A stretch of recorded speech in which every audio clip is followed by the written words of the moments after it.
Hello everyone, welcome to my channel Day 1. Today I am talking about Trump tariff beyond the IT sector and beyond the products. I am talking about Trump tariff. Trump tariff का product पे countries में अगस्त में start हुआ. Initially उन्होंने 25% लगाया था. Then उसके बाद उन्होंने बहुत सारी ट्रेड डील करने की कोशिश की हमारी इंडियन गवर्नमेंट के साथ, बट कोई भी डील क्लोज नहीं हो पाया.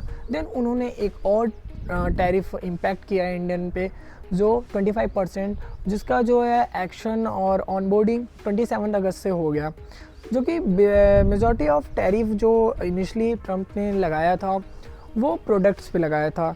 जो भी हम यहाँ पे एक्सपोर्ट्स कर रहे थे, लेदर प्रोडक्ट्स हो गए, ज्वेलरी प्रोडक्ट्स हो गए, डायमंड्स के हो गए, बहुत सारे प्रोडक्ट और फैशन फैब्रिक जो भी चीज़ें थी एक्सपोर्ट होती थी उन पे अब करंटली 50% टैरिफ लगी हुई है, जिसके वजह से इंडियन इकोनॉमिक पे काफ़ी ज़्यादा इम्पैक्ट पड़ा हुआ है, जिसके वजह से इंडियन गवर्नमेंट को न्यू रिफॉर्म भी करना पड़ा है और बहुत सारी चीज़ मेजॉरिटी ऑफ एक्शन लेने पड़ रहे हैं मॉनेटरी पॉलिसी के regarding and plus financial policy के रिगार्डिंग.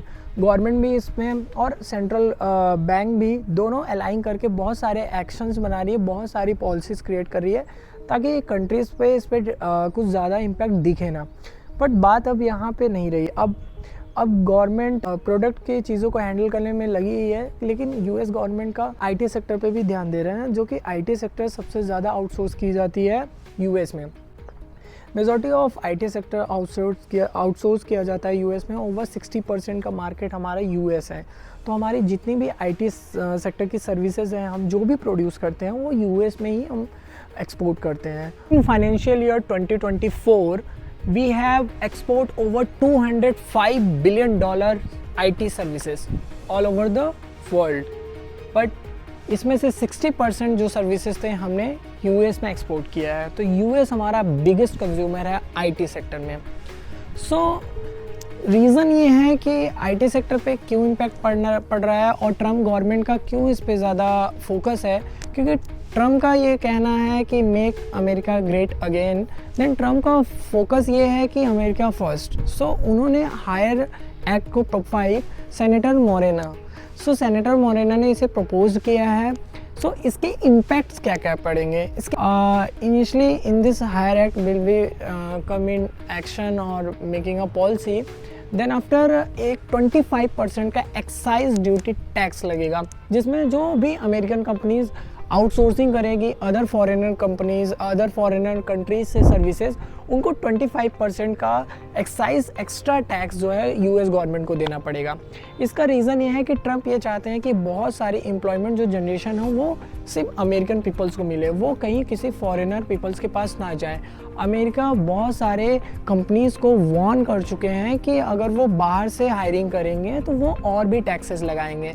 देन उसके बाद जो 25% का एक्साइज टैक्स जो भी देगा गवर्नमेंट, जो भी फॉरेन अमेरिकन कंपनी है यूएस गवर्नमेंट को देगा, उनको टैक्स में कोई भी डिडक्शन नहीं मिलेगा. तो जिसके वजह से उनको कोई भी कैपिटल गेन या और उनके प्रॉफिट ये कॉस्ट बढ़ने के पे जाएगा. तो जिसके वजह से गवर्नमेंट कंट्रोल करना चाहती है कि जो अमेरिकन कंपनीज है वो बाहर से हायरिंग बंद करें.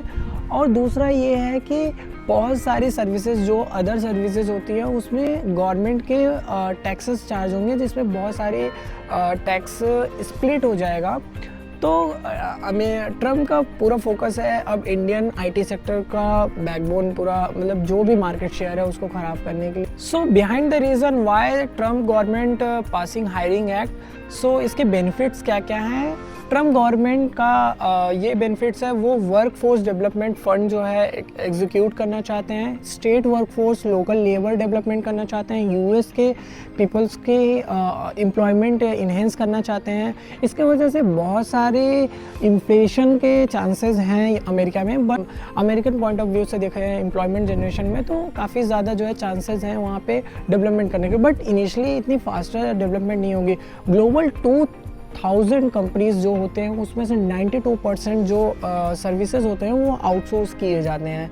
और around 66% of American companies outsource from Indian companies है, क्योंकि 60 to 80% कॉस्ट सेविंग हो जाती है, कॉस्ट कटिंग हो जाती है. तो कॉस्ट कटिंग की वजह से ही बहुत सारी आप अमेरिकन कंपनी के देखेंगे वो हर ईयर ऑन ईयर वो प्रॉफिट मैक्सिमाइजेशन ही होता है, क्योंकि वो अपने कॉस्ट पे बहुत ज़्यादा कंट्रोल करते हैं आउटसोर्स करके.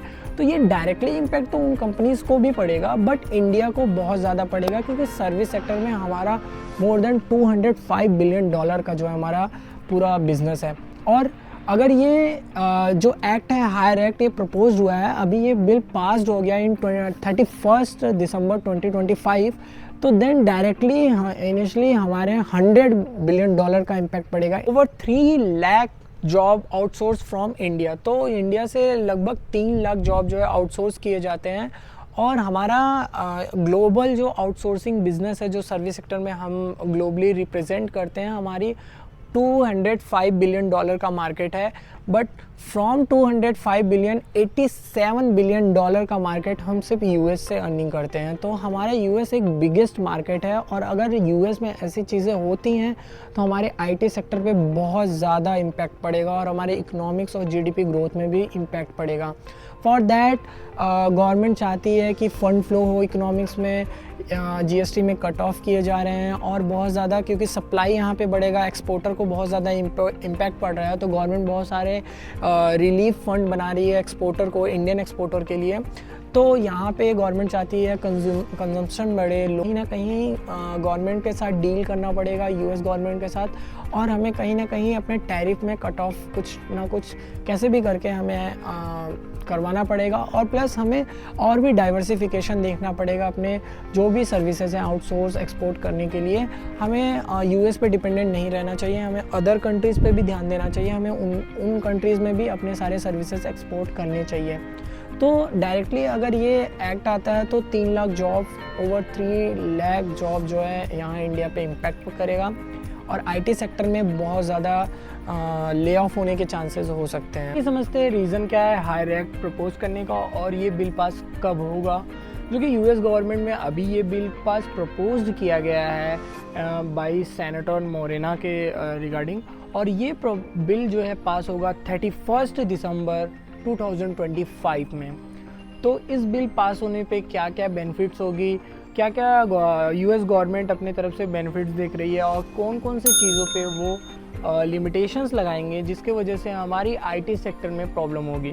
तो यूएस गवर्नमेंट का अभी फुल फोकस है कि जो भी जितने भी आउटसोर्स हो रहे हैं अमेरिका में सर्विसेज, उन पे काफ़ी ज़्यादा टैक्सेशन हो, टैक्स में चेंजेस करने चाह रहे हैं ताकि सर्विस सेक्टर को भी काफ़ी ज़्यादा आउटसोर्सिंग करने में प्रॉब्लम हो। सो लेट्स अंडरस्टैंड कौन कौन से सेक्टर पे इम्पैक्ट पड़ेगा हायर एक्ट के कारण प्रॉब्लम होगी। तो वो सेक्टर वाइज 4 सेक्टर्स हैं जिसमें सबसे ज़्यादा प्रॉब्लम्स होगी हमारे आईटी में जो है।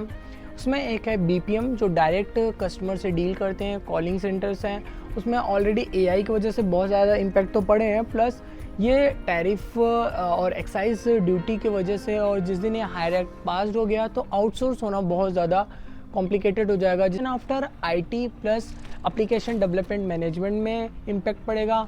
उसके बाद स्टार्टअप एंड फ्रीलांसर में भी पड़ेगा। स्टार्टअप फ्रीलांसर में इसलिए पड़ेगा कि इनिशियल स्टेज में जो भी स्टार्टअप्स होते हैं वो चीपर लेबर और स्किल्ड और टेक्निकल एम्प्लॉयड को वो सर्च करती हैं अपनी कंपनीज़ को ग्रो करने में। उसमें सबसे ज़्यादा उनकी हेल्प आउटसोर्सेज एम्प्लॉयड ही करते हैं, जो कि बहुत सारी यूएस कंपनीज़ हमारे इंडियन के टेक आईटीज़ इंजीनियर्स को हायर करती है और अपनी कंपनीज़ को ग्रो करने में बहुत ज़्यादा उनको कॉस्ट में मिनिमाइज होता है, जिसके वजह से वो जल्दी रैपिडली ग्रो करते हैं। बट हायर एक्ट के वजह से जब उनको इनिशियली 25% एक्स्ट्रा टैक्स पेड करना पड़ेगा तो बहुत सारी चीज़ों में कट ऑफ होंगी, स्टार्टअप में बहुत सारी हायरिंग नहीं होगी। अगर मैं बात करूं तो product engineering, research and development में काफ़ी इनोवेशन और ये सब चीज़ों में काफ़ी ज़्यादा कॉस्ट बढ़ेगी, प्राइसेस बढ़ेगी और काफ़ी ज़्यादा आउटसोर्सिंग सर्विसेज कम हो जाएगी। अगर मैं बात करूँ इंडियन टेक जाइंट के जो हमारे सबसे ज़्यादा मेजरली बिजनेस करते हैं और मेजरली हमारे जीडीपी में काफ़ी ज़्यादा उनका पार्टिसिपेशंस है, तो हमारे जो टेक जाइंट कंपनी है इंडिया के जो आउटसोर्स करती हैं सर्विसेज, उसमें मेजरली टीसीएस है, then after Infosys and Wipro. ये ओवर $32.5 बिलियन का सर्विसेज एक्सपोर्ट करते हैं। हमारी कंट्रीज़ में काफ़ी ज़्यादा इनका इनकम में कंट्रीब्यूशन रहता है। तो अभी रिसेंटली ये ट्रम्प टैरिफ की वजह से इनिशियल थोड़ा सा इम्पैक्ट पड़ा था। इवन टीसीएस ने 12,000 एम्प्लॉय का ले ऑफ किया था, ओवरऑल एम्प्लॉय का 2% उन्होंने ले ऑफ कर दिया था। इन्फोसिस में कोई भी हायरिंग नहीं चल रही है लास्ट 1-2 ईयर से। विप्रो में जो भी वर्क टास्क हैं वो रिड्यूस किए जा रहे हैं। तो ये सारे सिग्निफिकेंट हैं कि कहीं ना कहीं डायरेक्टली इनडायरेक्टली, अब डायरेक्टली भी इम्पैक्ट पड़ने वाला है, इनडायरेक्टली तो आईटी सेक्टर में ऑलरेडी इम्पैक्ट पड़ ही रहा है, प्लस एआई की वजह से भी बहुत सारे रीजंस हैं। तो सर्विसेज सेक्टर में हमारे इंडिया कंट्रीज़ को काफ़ी ज़्यादा प्रॉब्लम झेलनी पड़ेगी।